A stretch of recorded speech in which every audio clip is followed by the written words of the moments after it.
nosotros en buen cristiano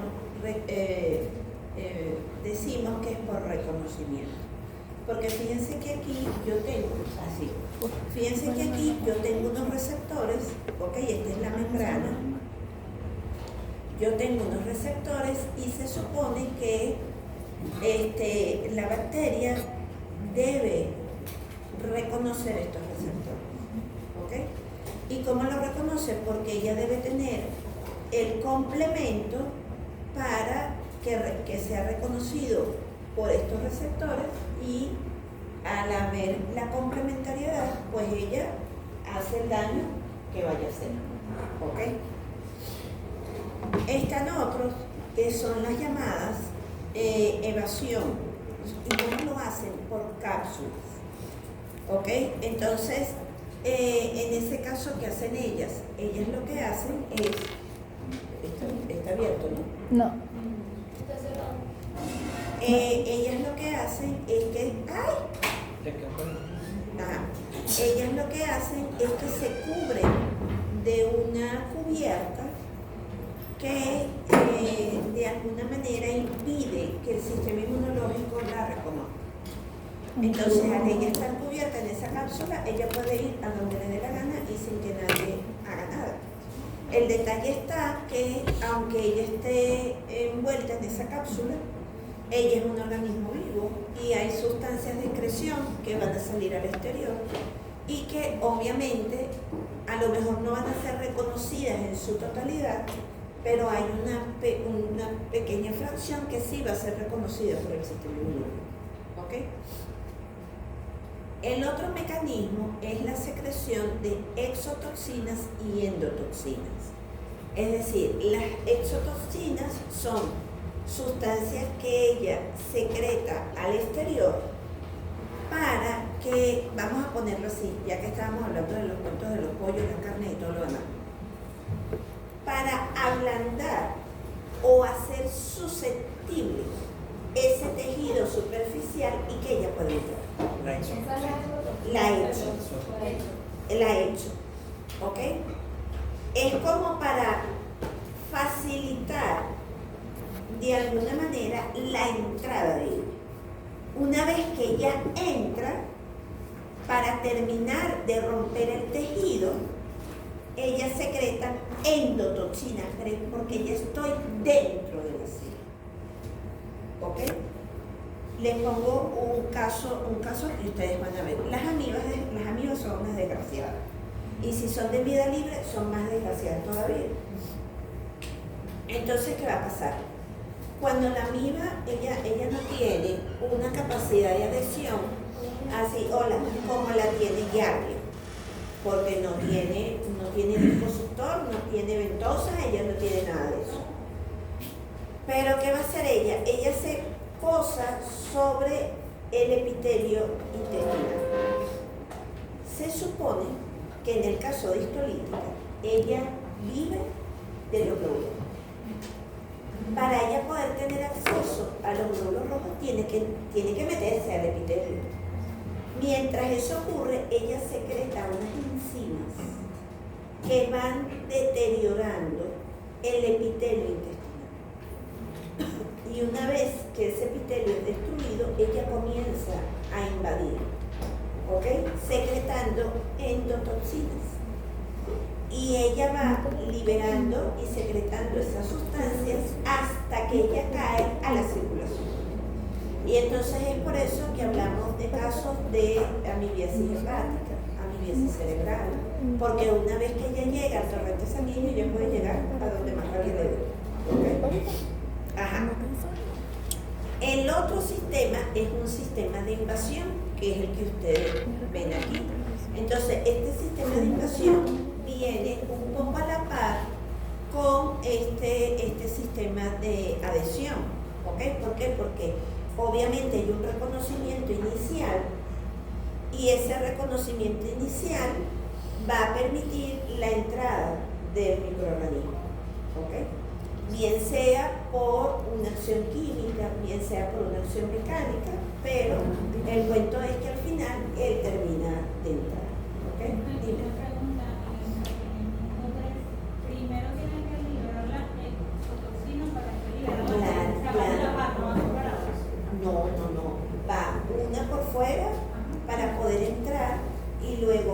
está dentro, porque el tejido ya interno es de otro nivel, tiene otra constitución, otra característica, y entonces las endotoxinas que ella secreta para poder llegar, como es el caso de las amibas otra vez, a una venita, a un capilar o a una arteria, ella va a seguir perforando. ¿Okay? O sea, se abren como camino para poder llegar. Ellas se abren como camino, y el mismo cuento pasa que esto es válido no solamente para las bacterias o los hongos, los virus o las bacterias, sino que también es válido incluso para los parásitos, que lo vimos en la clase. O sea, por ejemplo, en el caso de Anquilostoma canino. En el caso de Anquilostoma canino, él va a entrar por las patas o por las zonas que esté disponible del animal. ¿Ok? Y al principio hace una migra, mientras él consigue una arteria por donde meterse, se metió y ¡pum!, hace el resto del ciclo. En el caso nuestro, ¿qué va a pasar? En el caso nuestro, bien sea caninum o bien sea brasiliensis, en el caso nuestro la migrans es más larga. ¿Por qué? Porque cuando él entra al tejido, los marcadores celulares, es decir, las citoquinas, las interleuquinas, la estructura celular del tejido, esos mecanismos de reconocimiento que están en la superficie de la célula no son los mismos del perro que los de nosotros. Entonces el parásito se va a ver perdido, porque él va a decir, ¿dónde me metí? O sea, que anda buscando para reconocer. Claro, él anda buscando para reconocer. Por eso es que la migrans en esos casos es más larga, porque él busca, y por supuesto, como es de un individuo que es distinto a nosotros, nuestro sistema inmune va a responder. ¿Cómo va a responder? Con inflamación, va a responder con prurito, va a responder con quebranto, y la buena suerte es que es autolimitado. O sea, 15 días ya pasó el sufrimiento. ¿Ok? Porque en esos 15 días se supone que es el tiempo en el que él, en algún momento de la vida, él se va a encontrar con un capilar y se va a meter. La sorpresa es que cuando él se meta en sangre, él no tiene variabilidad antigénica para esconderse en nuestro sistema inmunológico. Entonces los macrófagos y todo su combo lo eliminan. ¿Ves? Por eso es que ese tipo de enfermedades en nosotros es autolimitado. ¿Qué te queda? Un tomate alérgico, cremas tópicas y ya, no puedes hacer más nada. Siempre, me acuerdo que la doctora Linda, que en paz descanse, ella siempre decía, los médicos tienen la creencia que haciendo una biopsia de donde ven el recorrido de la migrans, ahí la van a encontrar. Nada más lejos de la realidad, porque la migrans es por ella, donde ella ya pasó. Ahí no la vas a ver más nunca, ella ya no está ahí. ¿Ves? Sin embargo, hay cosas que no quedan claras para los estudiantes, entonces cometen el error, voy a hacer una biopsia. No, mijo, que no vas a encontrar nada. Lo que vas a encontrar es infiltración, inflamación y ya. Pero no vas a encontrar el parásito. ¿Ok?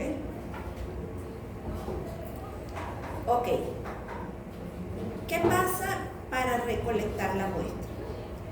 Para recolectar la muestra debe ser una muestra que sea representativa y que debe hacerse con la mayor asepsia posible para evitar contaminación, así como utilizar los medios de transporte adecuados. Realmente lo que dice la nena de usar las placas de Petri para el cultivo, ese es el deber ser.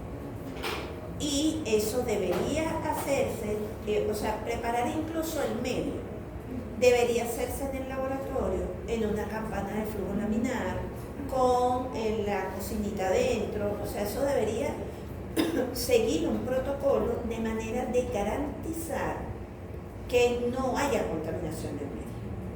¿Okay? Incluso los instrumentos que se usan para eso debe ir autoclavado, debe ir estéril, porque es la única manera que tú vas a garantizar de que vas a ver lo que estás buscando.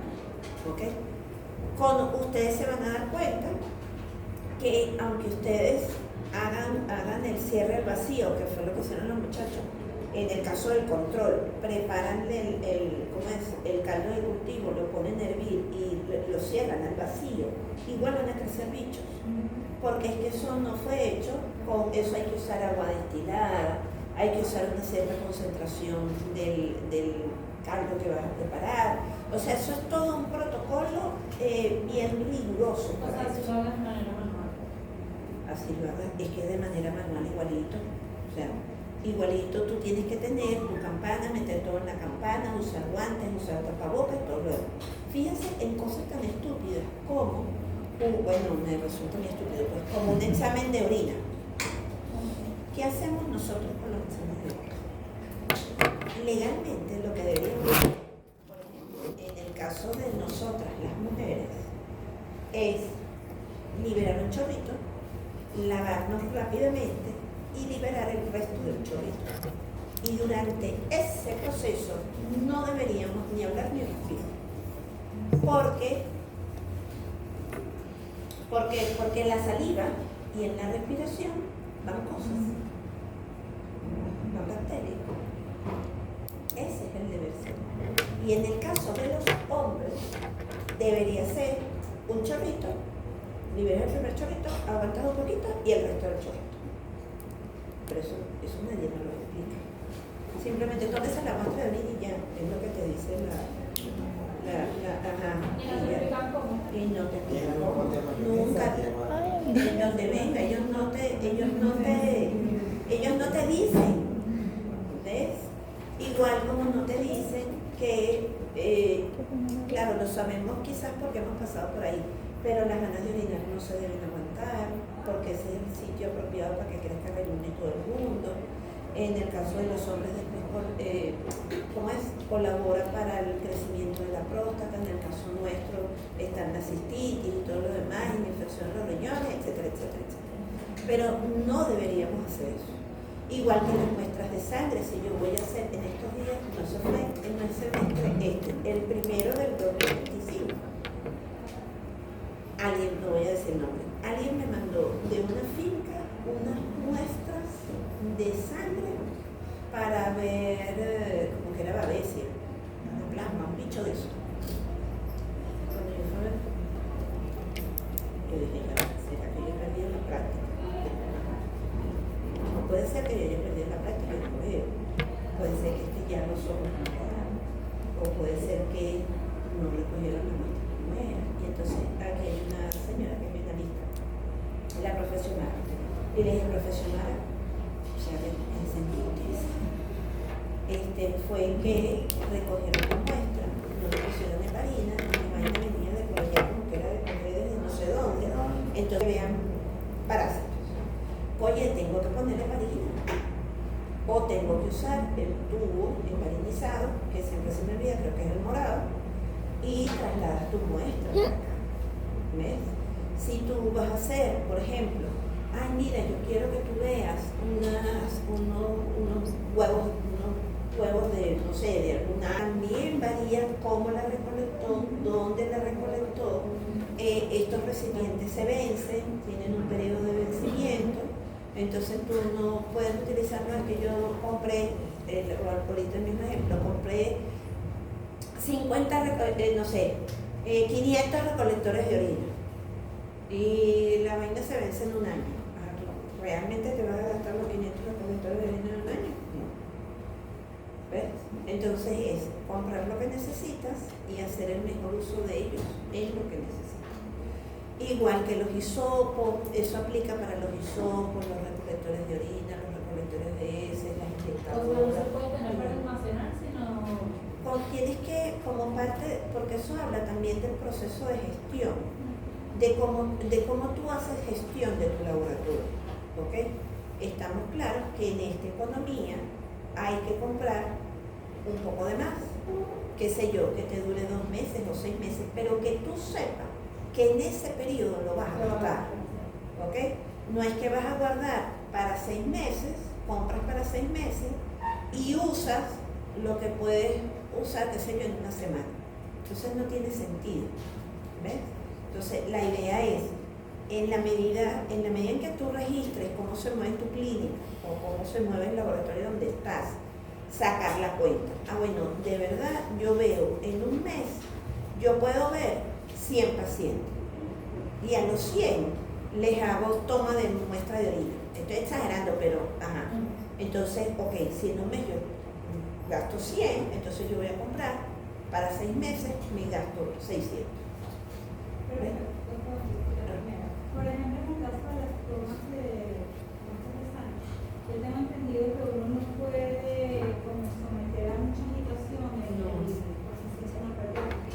No es que se echan a perder, sino que puedes destruir, hay hidrólisis de las células. Entonces, el mezclar, o sea, una vez que extraes la sangre en esos medios, en esos tubos que ya tienen heparina, el movimiento debe ser muy lento, ¿ok? Muy lento y meterlo en su cadena de frío para que vaya donde tiene que ir. Porque me acuerdo que ella tenía María que te dice, te voy a mandar una muestra de sangre, pero no tengo laboratorio y de hecho hay quienes sale la gente, ay, no te vamos a hacer, y entonces no tienen esa cautela con la máquina, pero dicen que tan confiable es el resultado que te dan porque todo el mundo no tiene ese tipo de... Claro, entonces hay una variación de la que tú tienes que, o sea, hay un sesgo del cual tú como médico tienes que estar consciente. Y sí, Es como lo de las veces que usted dice que tiene que ser al momento. al momento. Ok. El otro lado es la identificación bioquímica, que es lo que hacen algunos de ustedes cuando piden una PCR, una PC para ver si está reactivo o no. O si de repente ustedes toman una muestra de sangre para hacer un diagnóstico hematológico del animalito. ¿Ok? Entonces, lo primero que hay que saber es qué come la enzima, qué come la bacteria, qué enzimas tiene, pruebas claves, si es una catalasa, si es una oxidasa, si es una ureasa, si es un NOL. ¿Por qué? Porque para eso, cuando usted hace el diagnóstico y comienza a sospechar de qué es, entonces cuando usted va a pedir en el examen de sangre lo que tiene que pedir. Mira, yo necesito que tú a esta arpía, por poner un ejemplo, que a esta arpía tú le midas los niveles de catalasa en esta muestra de sangre. ¿Okay? O a una tortuga, o cuando se pasa a los perros y los gatos. O en estos días que, por ejemplo, fíjense que hubo eso fue ahorita, este fin de semana, que descubrieron un jaguar que apareció muerto en una de las avenidas Las Delicias de Maracay. Lo que asumimos es que, claro, yo lo que hice fue pasar de turista, pero mi esposo, que sí hizo ahí unas colectas y unas cosas, dice que lo que pudo haber ocurrido es que quizás por falta de comida o agua, el jaguar bajó, se perdió y cayó a la civilización. Alguien lo mató, no supo qué hacer con él y lo retiraron. Entonces, claro, en ese caso hay que hacer todo lo que es una necropsia de mente, saber, porque son animales que son protegidos. Entonces, saber qué fue lo que pasó. O no sé qué pasó, porque eso se quedó así. Y de paso, toda la atención del medio mundo está por la cuestión de Irán y Estados Unidos y todo lo demás. Entonces, pregúntame si el jaguar tiene importancia ahorita. Es así, ustedes supieron lo que pasó en el primer bombardeo de Irán, que le hicieron a Irán. Entonces, claro, el perfil metabólico que yo voy a pedir, si yo tengo la sospecha de un animal que puede tener una infección bacteriana, yo tengo que estar más o menos claro de cuál puede ser la infección. No es que tengan que tener un diagnóstico certero, pero sí un grupo. Acuérdense que la semana pasada hablamos de dos grandes grupos, gram positivo y gram negativo. Dentro de los gram negativos, ¿quién puede ser? Y dentro de los gram positivos, ¿quién puede ser? Y en virtud de eso, conocer, por eso es que en bioquímica, cuál es el tipo de enzima que ese grupo de bacterias produce. Y en virtud de eso, como parte del diagnóstico, pedir la parte del perfil metabólico. ¿Ok? yo voy a tener en la serología que en algunos casos puede ser incluso para hacer un rastreo inmunológico. Pero eso tiene un pero. O sea, los exámenes inmunológicos tienen un pero. El pero es el siguiente, que son pruebas, aquí tengo de todo. Tengo pruebas muy sensibles y poco específicas, o puedo tener pruebas muy específicas y poco sensibles. Entonces, en cualquiera de los dos bandos, el tener un falso negativo o tener un falso positivo no es inevitable, o sea, lo puedo tener, ¿ok? Entonces, por eso es que siempre se indica que aunque usted haga el perfil inmunológico, debes tener una prueba de orina, ¿ok? Si usted, por ejemplo, usted está sospechando que un perrito tiene leishmaniasis, por ejemplo, porque estás empezando a ver la lesión, pero la lesión puede ser, al principio puede ser cualquier cosa, pero tú, qué sé yo, mandas a hacer un examen para determinar, qué sé yo, IgG o IgM, cualquiera de ellas, y sale positivo. Igual tú tienes que hacer tu biopsia de piel, porque puede ser que la biopsia diga que sí, o sea, puede ser que la prueba inmunológica diga que sí, porque de verdad que sí, o puede ser que diga que sí y es un no. ¿Ok? Fíjense, para ponerle un ejemplo más de como más mirado. Fíjense en el caso de los pacientes HIV. En el caso de los pacientes HIV, lo primero que te mandan a hacer es una ELISA. Salga sí o salga no. Te mandan, claro, el paciente si sale no, ni de vaina se va a volver a hacer otro, claro, o sea, porque ya pasó el susto. Pero en el caso de que salga en sí, mandan a hacer otra prueba que es un Western blot, que es también, esa prueba es muy específica, es poco sensible, pero es muy específica para Chile. Entonces, si la ELISA salió sí y el Western blot también salió sí, ya no hay nada que buscar. Pero si sale negativo, ¿no puede ser un falso negativo? Puede ser un falso negativo, pero tú le vas a decir al paciente, claro, ¿crees que el paciente tú le vas a decir que sale un falso negativo? Que no sé. Cuando se refiere a poco específico, que la primera prueba determina lo que causa el virus. No, lo que quiero decir con que es poco específico. Las ELISAs son unas placas de poliestireno que traen 96 pocitos. En teoría, cuando esa plaquita viene de fábrica, el pocito viene limpio en su interior. ¿Qué significa limpio? Que no ha recibido interacción con ningún tipo de sustancia, ninguna. ¿Cuál es el principio de las ELISAs? El principio de las ELISAs es hacer este reconocimiento de antígenos con anticuerpos. Entonces, ¿qué haces? Como son 96 pocitos, en un primer pocito, agua. Segundo pocito, primer y segundo pocito, agua, porque tienes que hacer por duplicado. ¿Por qué por duplicado? Porque cuando haces el pipeteo, puede ser que sin querer, cuando estás desocupando completamente la pipeta, se te va a una burbuja. Y esa burbuja se pega al poliestireno y da un falso olor. Entonces, ¿por qué ya voy a seguir con el punto de la ELISA? ¿Qué puede influir en las ELISAs?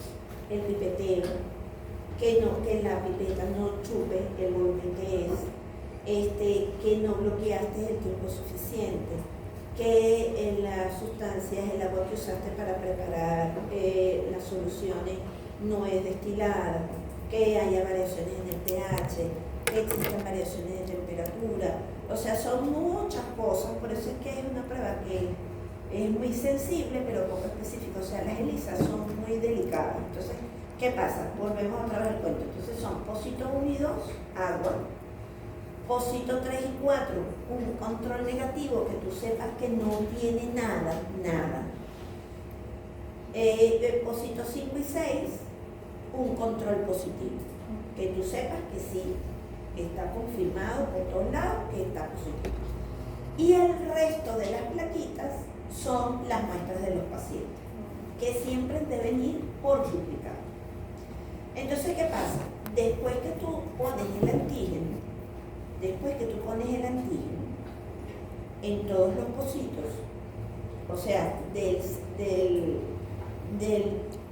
3 en adelante, porque los dos primeros son agua, del 3 en adelante tú pones el antígeno.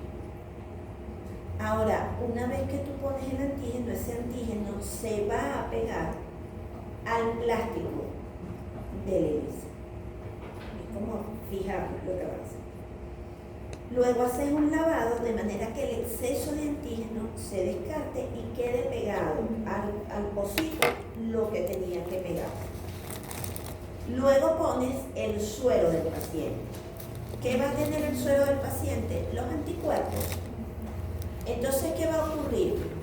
Va a haber un reconocimiento antígeno-anticuerpo.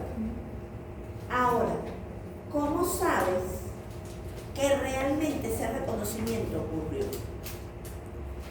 Porque hasta donde tú lo ves, todo está transparente. Entonces no puedes saber si sí o si no.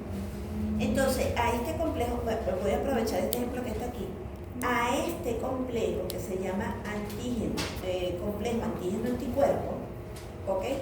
Se le va a colocar aquí arriba un anticuerpo que tenga color que identifique el complejo, que es lo que llamamos un cromóforo.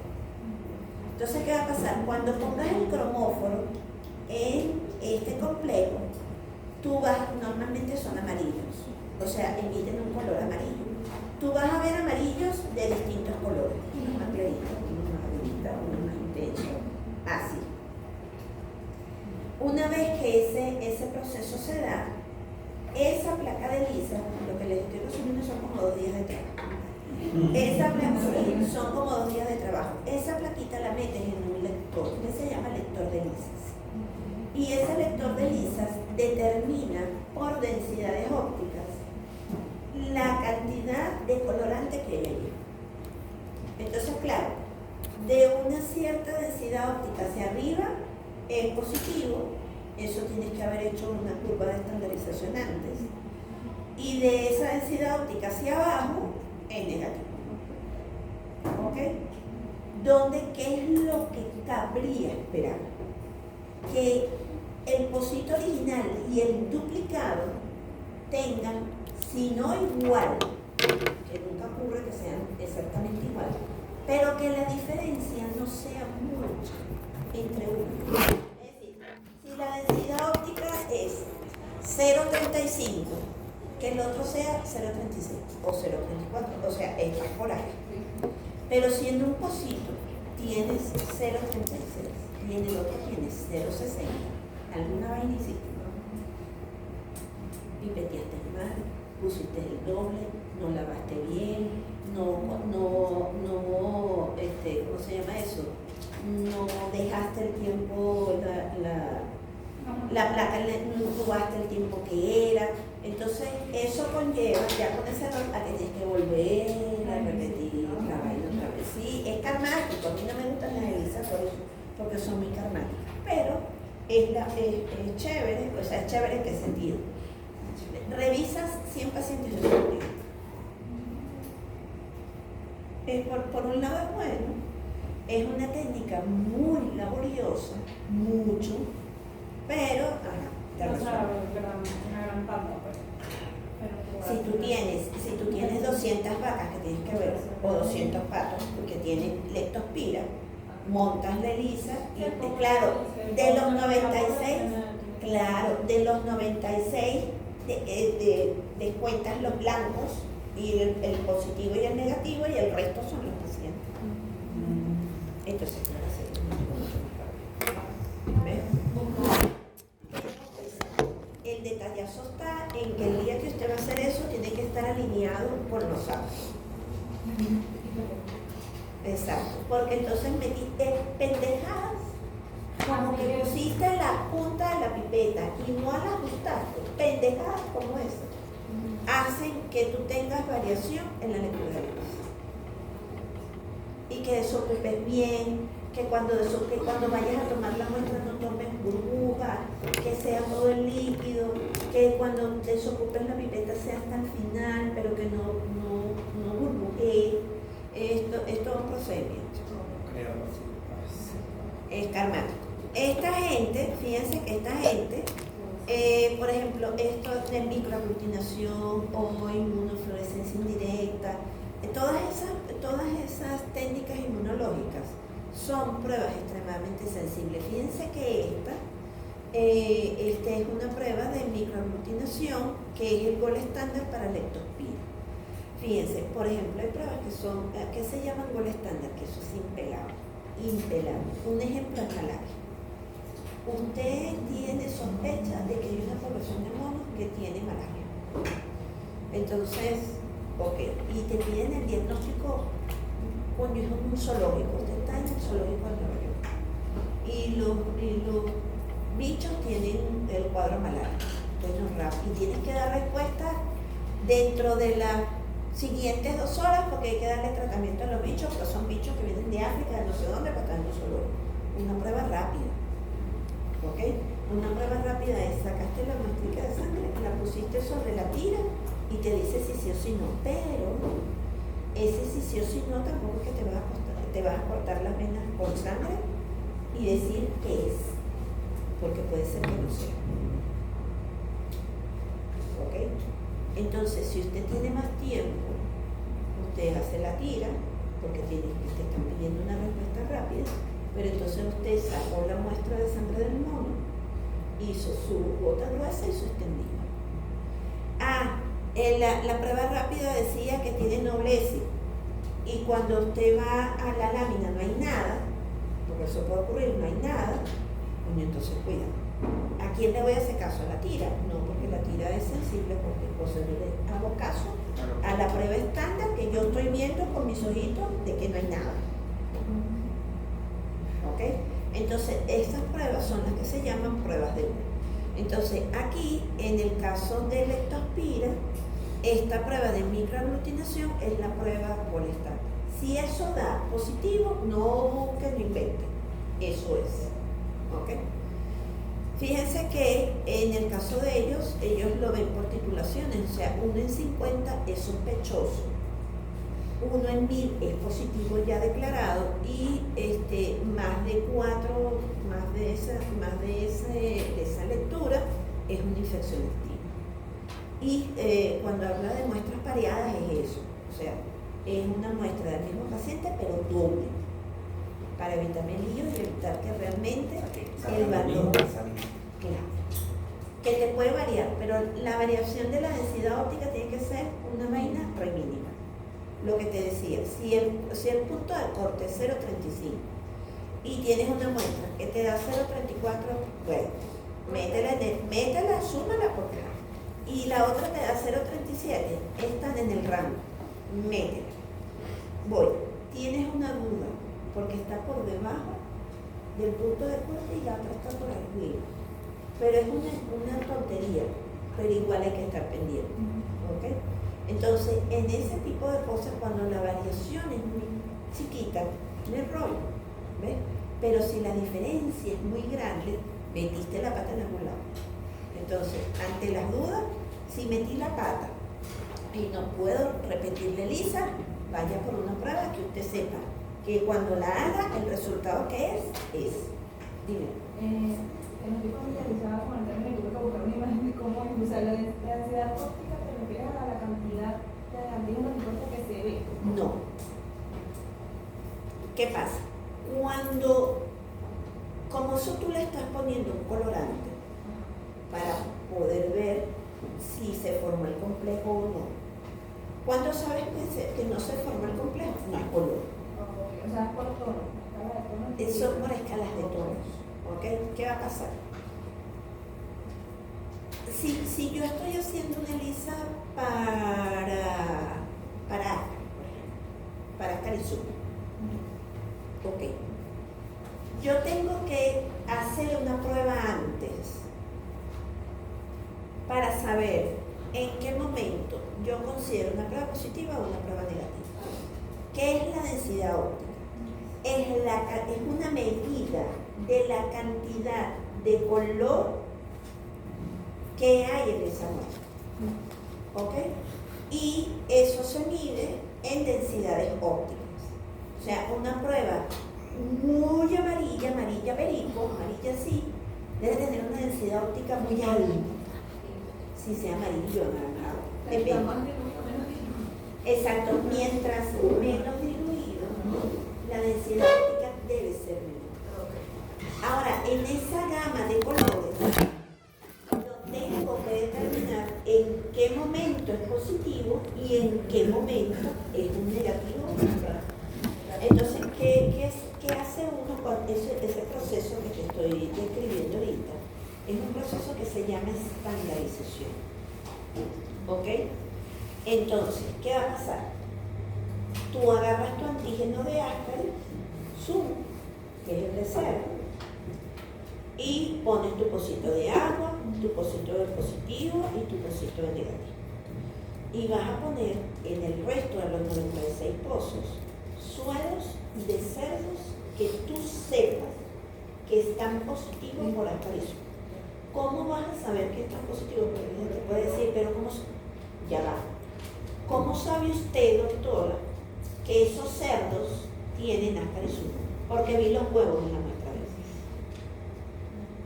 Porque para poder hacer la prueba de ELISA con pacientes positivos en un proceso de estandarización, tú tienes que estar segura que esas pruebas son positivas. Y la única manera que tú tienes de decir estos 90 cerdos tienen Ascari porque yo le vi los huevos. ¿Ok? Entonces, de esos 96, tú vas a tener un valor de densidad óptica que va a variar más o menos de los 96, pero que no va a variar mucho. A lo mejor el punto de corte es 0.6. Entonces vas a tener pocitos de 0.96, de 0.60, vas a tener pocitos de 0.60, 0.59, 0.58, 0.62, o sea, vas a tener variación.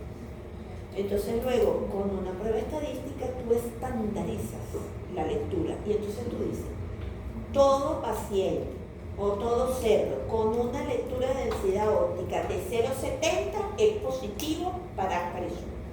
Todo lo que esté por debajo es negativo y todo lo que esté de 0.70 para arriba es positivo. ¿Ok? Eso se hace estandarizando y eso no lo hace primero. Eso lo tienes que hacer varias veces para que tú realmente confirmes que ese 0.70 es lo que se llama en la literatura un punto de corte. Entonces, cuando tú veas en la literatura para un examen de ELISA, el punto de corte fue 0.15, ya tú sabes que de ese 0.15 para arriba es positivo, de ese 0.15 para abajo es negativo. Por eso era que le decía al amigo ahorita que si yo tengo un pocito, si el punto de corte es 0.70 y yo tengo un pocito que me dio 0.69 de un paciente, de un cerdo, 0.69 y el duplicado me dio 0.71, ahí tengo dos cosas. No, ahí hay varios escenarios. O lo asumo positivo, o lo asumo negativo. O me curo en salud y repito la prueba. No debería pasar ese intervalo. Sí pasa. Lo peor del caso es que en las ELISA son como la ley de Murphy. Los miedos más grandes son los que pasan en esa sala. Sí, yo tengo una experiencia con la ELISA, yo no la quiero. Pero es eso. Fíjate que hubo un caso. Mi esposo estaba trabajando con una gente tropical publicitaria. ¿Qué va a pasar en todo este interín? Que esto es un capítulo aparte que nosotros vamos a ver, que es la resistencia a los antibióticos. Y que lo vemos en todas partes. No es que es una situación solo de humanos, sino que también es una cuestión de los animales. Sobre todo, y ahí sí hay ahí sí creo que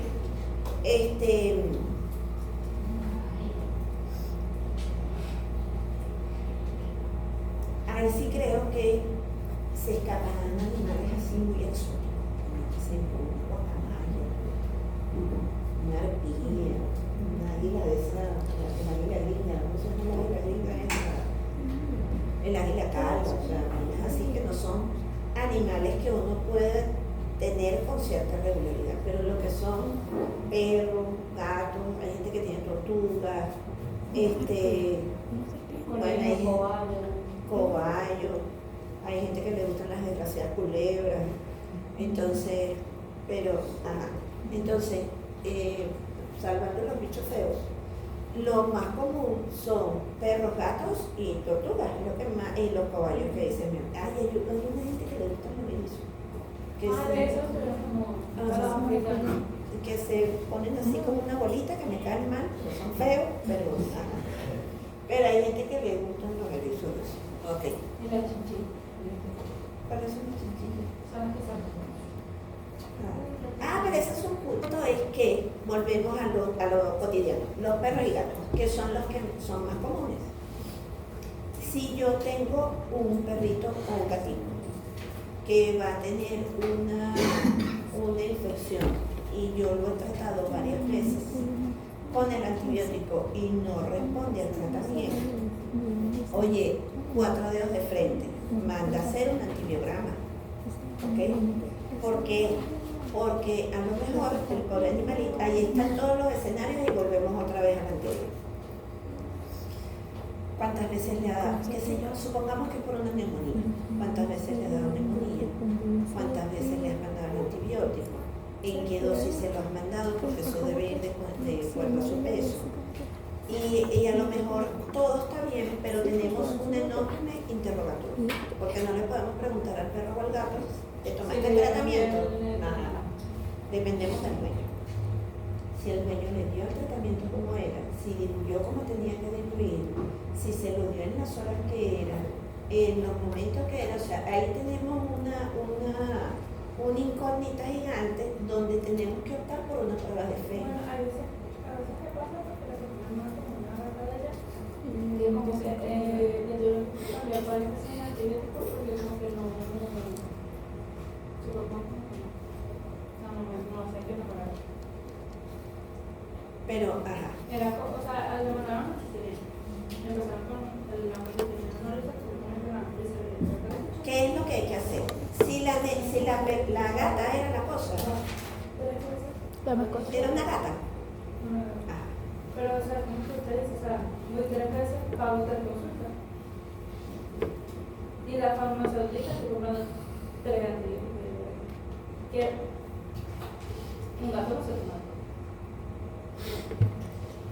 Entonces uno no es que no quiera pensar mal, es que ahí vamos con el cuento de la ética. Sentido común, me llevan la gata, sospecho que tiene bronquitis. Bueno, sospecho que tiene bronquitis porque a todas estas me imagino que le mandaron a hacer los exámenes de sangre y me imagino que le mandaron a hacer una placa. No. O sea, piloto automático, físico y un examen de sangre. El examen de sangre probablemente arrojó que había una infección, pero ¿una infección de qué cosa? ¿Qué hay en esos bronquios o en esos pulmones? ¿Qué hay? No sabemos. Entonces, ¿yo qué hago? Mando los moxicillinos. Porque me la ve de sabio y porque todos los gatos tienen la misma vaina, entonces le dio bronquitis. Coño, pero si el dueño me dice que han pasado 5 días y no mejora, y sigue igual, y la cosa sigue igual o está empeorando, plan B, hágale la placa, revísela de nuevo. Le hace el examen físico, mándale a hacer la placa, y como esos exámenes se tardan 8 días y no va a esperar 8 días que la gata responda, mándale el antibiótico siguiente, pero toma la muestra, mientras transcurren esos 8 días, toma la muestra y mándala al laboratorio. ¿Qué es un antibiograma? El antibiograma es una placa de Petri, que era lo que decía la amiga, una placa de Petri a la que hemos sembrado la muestra. el esputo, el moco, la saliva, ¿ok? Y vamos a poner, bueno, ahora hay que preguntar, ¿ustedes conocen cuando uno le abre los huecos a las hojas, que quedan los circulitos? ¿Ok? Se hace igual pero con papel de filtro, ¿ok? Un papel de filtro se le hacen varios huequitos de esos y se sumergen en distintos antibióticos. Amoxicilina, ácido clavulánico, sulfa, trimethoprim, cualquiera. Y se va poniendo a una cierta distancia en esa redondita, en esa placa de peto, donde sembraste la huella. Pasados 8 días, aquella muestra de antibiótico donde el halo sea más grande, que se llame el halo, que lo que esté alrededor de él sea blanco y sea más grande, ese es el antibiótico que mata la bacteria. Entonces, claro, el cliente va a venir a los 8 días a decirte, doctora, mire, la gata no mejora. Sí, no mejora, pero ya tengo el antibiótico. Porque lo que hizo la amiga fue tirar a pegar. Ah, bueno, le di amoxicilina. ¿Qué fue lo primero? Amoxicilina. Después. Creo que fue reprochacina y la última segunda. Ajá, entonces lo que estoy haciendo es tirar a pegar. Pero en ese tirar a pegar, yo estoy haciendo al animal más resistente. Porque el pool de bacterias se va haciendo cada vez más resistente a un antibiótico que no le hace ningún tipo de O sea, si ya con la amoxicilina digo que no dio resultado, empiezas a hacerlo del... Tienes que hacer un antibiograma de una, pero claro, te va a tardar 8 días. ¿Y qué vas a hacer con el gato? ¿Lo vas a dejar ahí que esté sufriendo? El perro, el gato, lo que sea. Mándale uno más arriba, pero dile al cliente, mira, te voy a mandar uno más arriba y entonces vuelvo otra vez a lo que inició la conversación. Entonces el cuento de que yo a mí quiero a los animales, ¿por qué coño? O sea, ¿cuál es el deber ser? Si tiene la cuestión, oye, vamos a hacer una tinción de facilito, por lo menos para saber si es un gran negativo o un gran positivo. Y eso no se hizo. No se hizo una placa. No sabía si tenía los pulmones, que tan afectados. No se sabía si esa vaina era por un parásito. Porque hay parásitos que hacen un paso por pulmón. O sea, pudo haber sido tantas cosas. Y dejé cabos abiertos, cabos sueltos en el diagnóstico. Cabos sueltos. Si ella se vuelve a enfermar otra vez, entonces hay que partir de esa última dosis. Pero es lo que decimos otra vez, cada consulta son En ese momento, puede ser, ¿no?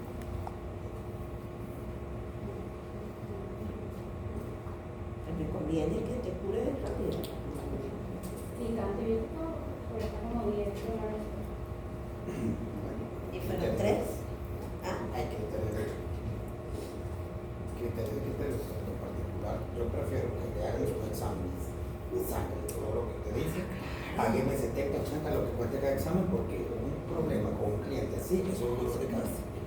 Claro, Claro, pero porque el problema es que es un cliente que no sabe. por ejemplo, yo no sabía lo de los antibióticos. Como yo le voy a decir, hazlo así, y ella no lo dice.